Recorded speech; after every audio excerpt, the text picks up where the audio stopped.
probably respond to an environment and individuals that are unpredictable. So for example, some of the responses from the actual survey itself related to this was one officer said, I must be able to analyze individuals in a short amount of time to adapt to each situation.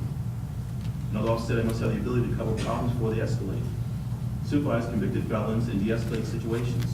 Respond to emergency type situations, fights, gang violence, and assaults. In terms of communication, other officers said, the ability to emphasize policy and procedures to subordinate staff and to coach the staff to their potential. Another officer said, good human relations and communication skills, supervisory skills to supervise their inmates. What was kind of interesting there was that a lot of officers talk about having common sense. It's like they took for granted their ability to size up a situation and know if something's going to escalate, like it's something they do every day. It is something they do every day. But in my mind, that's really a unique skill set. I think officers need to do their job and do it well. To look at a situation and people and decide, hey, is this going to explode now? Or, by what I say, what I do, can I kind of calm the situation down? And it's kind of interesting, they kind of took it for granted. But I think that the ability to be quick thinkers, to adapt, to be decision makers is an important skill. Now, it's interesting because one of your findings was success in a career as a correctional officer requires some unique characteristics, both for the officer, and this is the interesting part, and you say for the family members. Right. And why is that? Well, I thought it was some of the responses the spouse gave us. And it's interesting, for this item, the spouses had similar responses as the officers when we came talking about skills they needed to deal with their loved ones. They said things like being able to diffuse situations, communication, being understanding and supportive. This is what one wife said. You must be understanding and cooperative and always willing to listen and not always offer advice. You must be able to absorb and diffuse conflict and irritation before they arise. Same skills COs talked about having. They talked also, the spouse, about being reliably available. An example, when they're stuck at work due to a fight, etc., always need to have someone to back up for the kids, picking up kids at the bus stop or get them home from school. And it's interesting, the spouses talk about adjusting to the job. I mean, they adjust their whole lives to the job and to the stress that officers bring home. One spouse said this, I had to learn that the mood swings and attitude were not always towards me. They were mostly brought home from the job. And because he doesn't want to talk about work with me, I wouldn't always get that his problem was work and not something at home. So the spouse and significant other, there's a support system there. They have to deal with the consequences of the job. So it's not, a lot of people leave work and they can simply turn off the computer monitor and go home. It doesn't seem that that happens here. No, there's definitely a spillover effect where the job comes home to the family. I think some of the officers earlier talked about that. I think a friend of mine was a CO. He said he used to come home every day to his little girls, and they would hide behind the door. They were 5 or 6 years old. Daddy's home, come running out. They would jump on his feet. They would walk with him on his feet around the house. One day he was attacked and beaten up. He came home that day. The kids came running at him. He screamed at the top of his lungs, "Will you get the kids out of here?" Terrified the children. Now when Daddy came home, it wasn't fun time anymore. They were scared to see Daddy getting from work. So it definitely has an effect on it. Okay. One of the second findings that you came up with talks about the number of challenges an officer faces on the job. What was that finding? Well, the challenges here they talked about in terms of themes, in terms of responses. We're working in a negative work environment. They talk about the high level of stress due to job demands such as work schedules. Safety concerns for officers and coworkers. Lack of perceived support from management. Dealing with an inmate population that's demanding, manipulative, not held accountable, and a high degree of mental illness. If I give you some of the things that they said or wrote. One officer wrote in terms of job demands, the chance of going to work may be the last time I see my family. Wondering what games will be played today by both staff and inmates. Making sure my responsibilities as a husband and father are met. Another officer said, dealing with people who are unruly and violent. Working in a hostile work environment for both inmates and management people. Worry about losing your job due to doing your job and facing false accusations of video equipment that makes staff look worse than it actually is. Managers afraid to stand up for what is right. Now spouses, we asked the same question. One spouse said, stress on a daily basis with fear of retaliation from administration, safely using progressive discipline, and then needing to defend your position after the fact is now a balancing act. Another spouse said fear. He's been through a few assaults, one was bad, also failed losing job because of unfounded inmate accusation. So they were always concerned about the safety of their loved ones. And it was interesting too, they brought up food choices. I wasn't aware of this, that officers are not allowed to bring food into the facility. They said they're concerned that many times the food they have to eat is food that's made or cooked by inmates. So they were concerned about the quality of food they receive, and also who's doing what to this food that their loved ones could consume. So that came out from the spouses about that also. Okay. Now, clearly, you're one of the third finding, and I think you've alluded to this already, but you found, at least through the focus groups, that the family members are clearly affected by this job. And what were the findings that you concluded in that regard? Yeah, these were things related to work shift, forced overtime, factors that are about to spill over into the family. Well, let me say, what's interesting here, though, is that family members understand what's involved in the job. They accept it. They change their lives to accommodate the officer. What seemed to be lacking, though, from what they were talking about, were organizational policies and support mechanisms to assist the family to better deal with the stress issues. So both the spouses and officer then confirmed issues that they saw were affecting their family based on doing this job. So for example, the common themes in the officer's responses were how they interact with family members, that the job interferes with family events, forced overtime, work schedules, inaccessibility while on the job does not allow the quality of family time. For example, when officers in the facility, they can't be contacted if something's happening. Or I should say better, it's difficult to contact them. Fear of not returning home. And definitely a spillover of the job to the family. And they're aware this happened. The officers had a lot of insight in how their job affects their family. They talk about control issues, communication issues, being desensitized. I think one officer said earlier today, brain dead at the end of the day.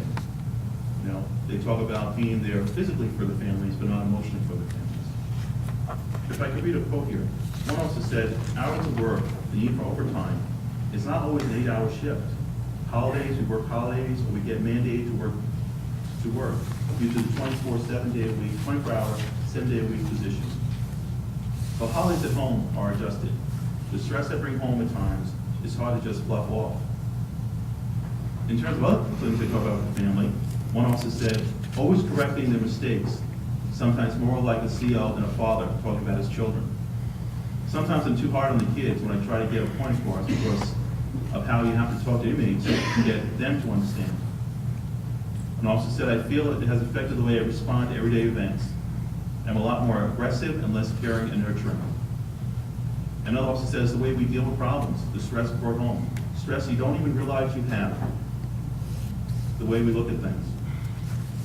So similarly, spouses talk about the same thing. They talk about poor interaction with family members. They talk about spillover the job to the family. They even talk about also being overprotective, going on a family event, not feeling comfortable being in a shopping mall, as they may say. Going to a restaurant, their back has to be against the wall. They have to see who's coming and going. They make accommodations for job requirements, work schedules, and shift work.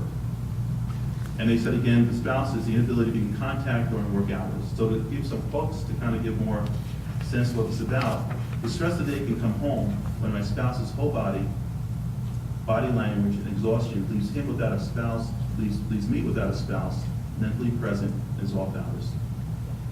Another spouse said, we live on a rotating schedule. Following my spouse's days off, we plan everything from our personal time together, family gatherings, socialization with others.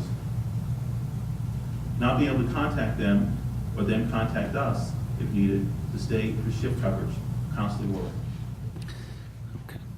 Now, in addition to the areas of the focus group in your findings that clearly showed a major effect not only on the officer but the family, did the focus groups or your reports at least make any conclusions regarding opinions whether the officers felt they had support from DOC? We did ask a question in there how much they perceive the DOC supporting them and supporting their families. We asked two separate questions. The goal there was to see how supportive they thought the CIO was. Overwhelming, the response was they did not perceive DOC as being supportive at all to themselves or their family. You know, the themes were no support from the officers. The department does not care about the family, little empathy for family concerns.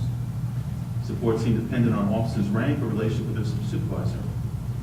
They said it was not a clear policy from the department. They said having a family was not compatible with a career as a CO. So things officers said to us in their response was, the departments believe that they own you and they don't care about your family.